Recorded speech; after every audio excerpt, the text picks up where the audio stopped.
más importantes al sistema de justicia. Y seguimos con la información. Mientras miles de guatemaltecos piden a gritos la renuncia de Pérez Molina, un constitucionalista nos explica por qué esta no es una opción viable. Es más, nos explica por qué someterlo a un juicio también podría no ser la mejor de las opciones para el Estado. Para José Rolando Quesada, constitucionalista, si la comisión pesquisidora aconseja retirar la inmunidad al presidente Otto Pérez Molina y el Pleno de Diputados ratifica el castigo y en los tribunales se iniciara un proceso contra el mandatario, hay tres posibles caminos. 1. La falta de mérito y libertad inmediata.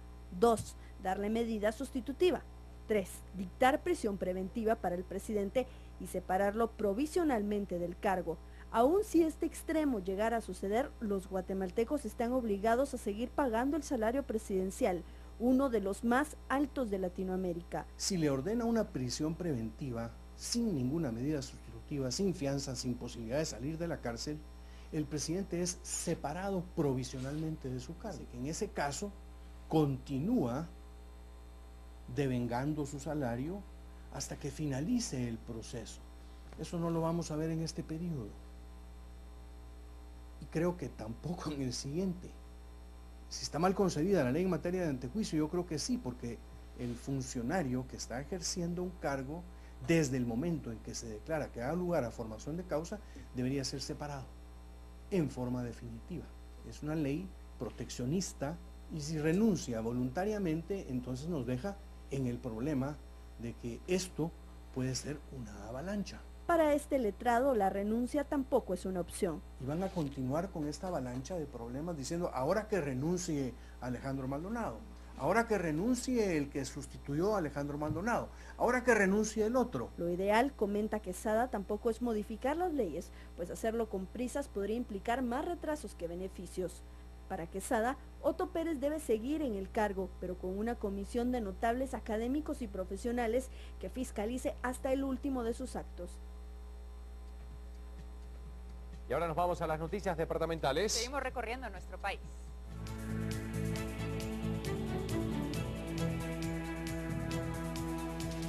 Continuamos conociendo qué sucede en el interior de nuestro país y ponemos en pantalla la portada de El Quetzalteco para conocer la información que tienen para nosotros. Una muerta y 6 heridos, pick-up vuelca en ruta peligrosa. Agricultores iban de Chiquirichapa a Coatepeque. Desaparece contrabando, baja de precios, saca ventas ilegales del combustible. En noticias internacionales dice, se mueve, terremoto desplaza 3 centímetros al Everest. El día de hoy regresa Hernán Medford, que llega a Shela el próximo lunes. Es la información que nos presenta hoy el Quetzalteco. Y en Momostenango, Totonicapán, hoy se espera que continúen las protestas en contra del alcalde de la localidad, el señor Santiago Pelicó. Los vecinos exigen su renuncia porque afirman que él está tratando de imponer el impuesto único sobre inmueble en el lugar. Los inconformes afirman que no lo dejarán entrar de nuevo a la comuna. Ampliamos la información a continuación. En este momento, pido la renuncia de ese alcalde sucio. Con este mensaje claro, más de 4.000 pobladores de las 31 comunidades de Momostenango exigieron la renuncia del jefe edil Santiago Pelicó. Esto luego de que él solicitara a Finanzas la aplicación del impuesto único sobre el inmueble. Los inconformes dicen que le dan 24 horas para que se separe del cargo. Y el pueblo de Momostenango repudia y rechaza esa implementación de impuesto. El error grave que cometió el alcalde municipal, una traición a la espalda de un pueblo, es que no fue consultado, violó varias leyes. Sí, el alcalde municipal fue el quien solicitó el IUCI en Momostenango. No es lo que él dice, que le enviaron directamente en un paquete, no es así. Sin embargo, pues el pueblo, la asamblea del pueblo es el que pide que se separen del cargo. Según la delegada de la Procuraduría de Derechos Humanos, es necesario resolver el problema por la vía del diálogo. Hacer un llamado a la población de que todo se pueda resolver de la mejor forma a través de la vía del diálogo y ofrecer también la función mediadora de la Procuraduría de los Derechos Humanos para que si es necesario entablar una mesa de diálogo. Tratamos de obtener comunicación con el alcalde Santiago Pelicó, sin embargo no contestó por ningún medio. Más adelante continuamos con más información departamental.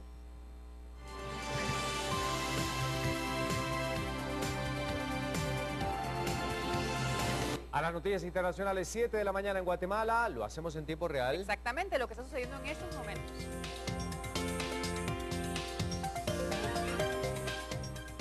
Está pasando en el mundo, lo repasamos a continuación, conociendo lo que dice el siguiente diario. Sí, es El Mundo, y nos dice: el gobierno de unidad palestino de Abu Mazen presenta su dimisión.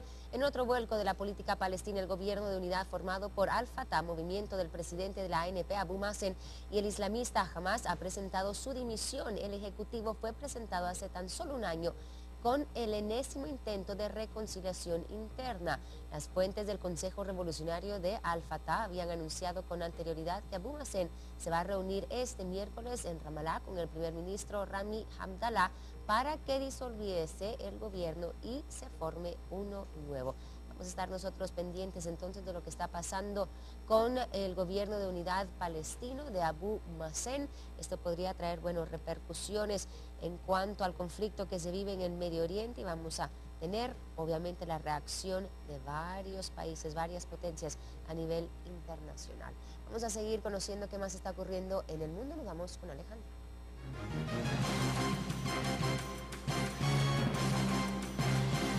En Venezuela, Lilian Tintori, esposa del opositor venezolano y encarcelado Leopoldo López, se presentó al Consejo Nacional Electoral para solicitar que se fije la fecha de los comicios parlamentarios. Sin embargo, los reclamos de personas leales al gobierno de Maduro hicieron que la actividad se acortara, ya que gritaron reclamos contra Tintori. Tintori solicita que se defina la fecha de los comicios para poner fin a la incertidumbre y así que se termine la huelga de hambre de más de 100 personas que esperan la designación de las votaciones. Tintori entregó una carta a la presidenta del Consejo Nacional Electoral y a su salida fue rechazada por partidarios del oficialismo que se encontraban en los alrededores de la institución, que acusaron a López y su esposa de ser responsables de las muertes registradas durante las protestas antigubernamentales de principios de 2014. Escuchemos a Lilian Tintori y a uno de los manifestantes que protestaron en su contra. No entendemos por qué todavía no han puesto la fecha a las elecciones. Debemos buscar la paz en Venezuela, y para eso, para dejar la incertidumbre que hay hoy en Venezuela, pedimos que pongan la fecha de las elecciones. Aquí van a haber elecciones libres cuando el CNE realmente lo decida, no cuando 4 pelagatos, drogadictos, ¿verdad?, se busquen de encadenar ante la puerta del organismo. Republicanos estadounidenses tienen una nueva opción que se suma a la carrera por la presidencia. El millonario Donald Trump hizo públicas sus intenciones de llegar a la Casa Blanca.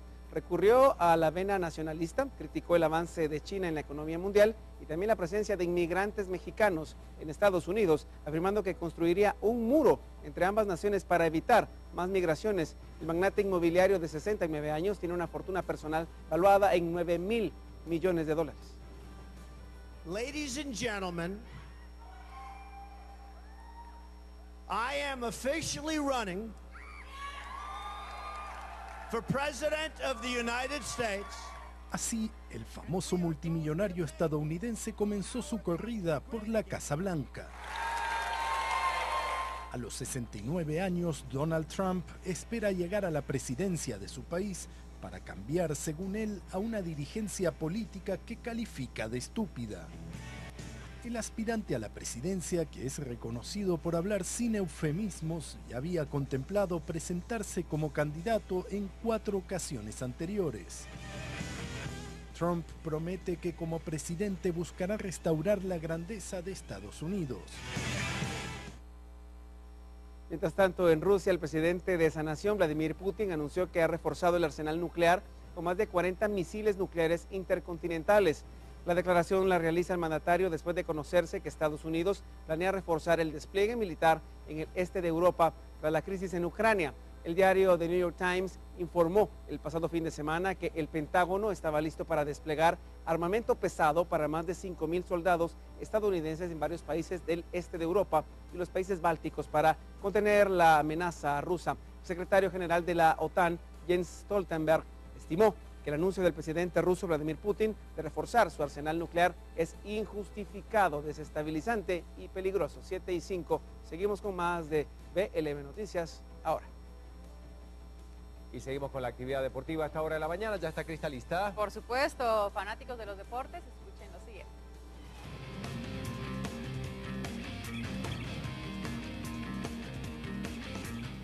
Claro que seguimos compartiendo las noticias del deporte nacional. Esta semana quedaron ya definidas las 12 selecciones que van a participar en la tercera fase de la eliminatoria por la CONCACAF. Esto rumbo al Mundial de Rusia en el 2018, entre ellas Guatemala. A continuación vamos a ver y le daremos una breve explicación de cómo se jugará esta ronda y bajo qué criterios determinaron las cabezas de serie y por qué Guatemala no va a jugar ante Canadá, El Salvador o Jamaica en esta ronda premundialista.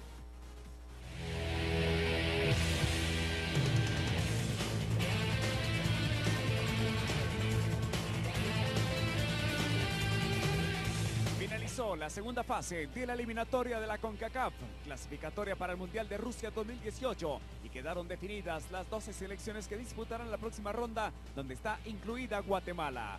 De la segunda ronda, donde Guatemala accedió a Costa de Bermudas, avanzaron 9 selecciones más, quienes jugarán en la tercera fase junto a Jamaica y Haití.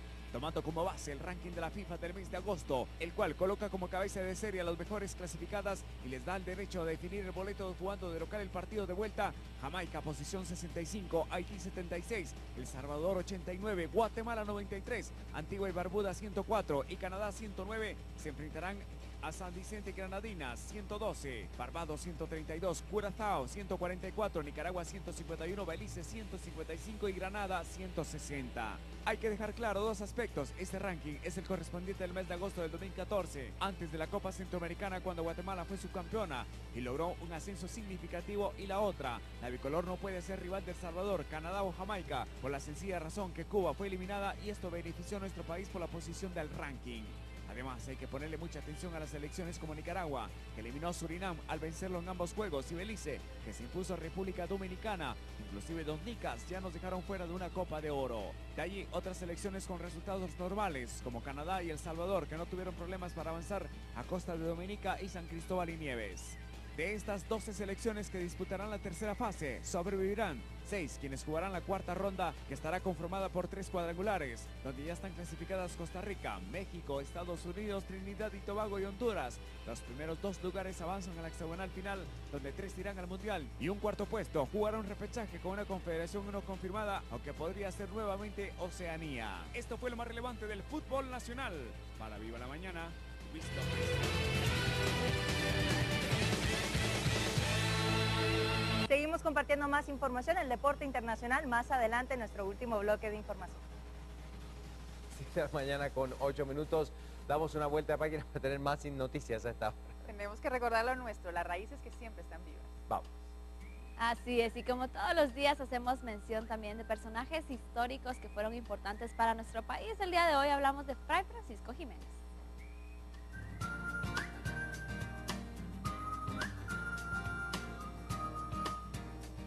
Fray Francisco Jiménez era un fraile dominico español reconocido por su conservación del narrativo Popol Vuh. Su texto, conservado en columnas paralelas de quiché y de español, fue considerado como un libro sagrado de los mayas cuando fue descubierto en 1840. Sin embargo, investigaciones posteriores han demostrado que el padre Jiménez modificó las traducciones de los textos para facilitar la introducción a la doctrina cristiana entre los indígenas guatemaltecos. Jiménez llegó a Guatemala en el año 1688 como acólito y empezó a aprender la lengua quiché. Habiendo cumplido su noviciado en 1691, fue enviado a San Juan Zacatepeques y más tarde a San Pedro de las Huertas, donde aprendió cachiquel. En diciembre de 1693, Jiménez fue elevado al puesto de cura doctrinero y quedó encargado del oficio por 10 años. En 1701, sin embargo, fue transferido a Santo Tomás Chichicastenango, donde se cree que aprendió el narrativo indígena e hizo su transcripción-traducción. El padre Jiménez se hizo el cura de Rabinal desde 1704 hasta 1714 y también era el vicario y predicador general del mismo distrito desde 1705 en adelante.